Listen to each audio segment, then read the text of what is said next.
सभी दोस्तों से नमस्ते। मैं अपने कुसुम लोकगीत चैनल पे आप लोग का स्वागत करती हूँ।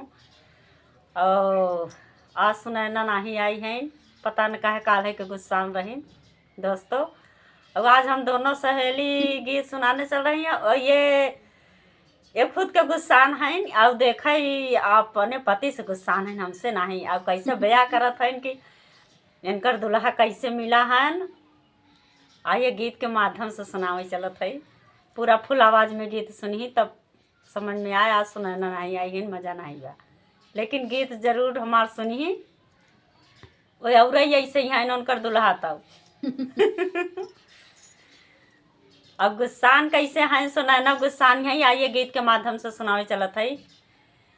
सैया मिले नहीं मन के हमार सखी, सैया मिले नहीं मन के हमार सखी, सैया मिले नहीं मन के हमार सखी, सैया मिले नहीं मन के हमार सखी।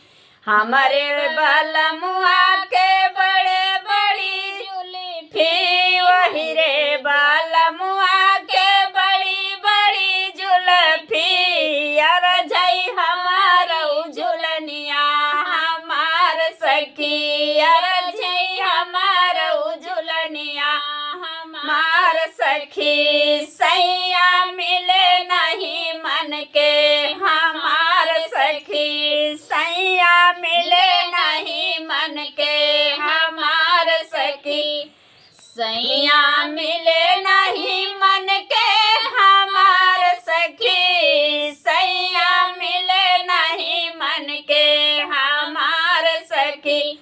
वही रे बलमुआ के बड़े बड़े मोछा, वही रे बलमुआ के बड़े बड़े मोछवा, चिपकई हमारा ललिया हमार सखी, चिपकई हमारा ललिया हमार सखी।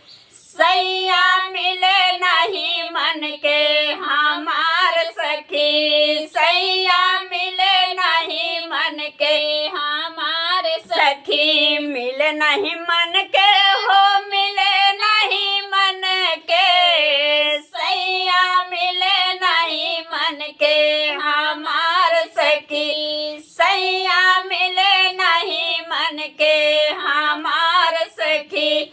वही रे साजनवा के बड़े बड़े हाथ रे, यही रे साजनवा के बड़े बड़े हाथ, टूटई हमार कंगनवा हमार सखी, टूटई हमार कंगनवा हमार सखी। सैया मिले नहीं मन के हमार सखी, सैया मिले नहीं मन के हमार सखी, सैया मिले नहीं मन के हमार सखी, सैया मिले नहीं मन के हमार सखी। ओही रे बलमुआ के बड़े बड़े गोड़वा, वही रे बलमुआ के बड़े बड़े गोड़वा, यार जई हमार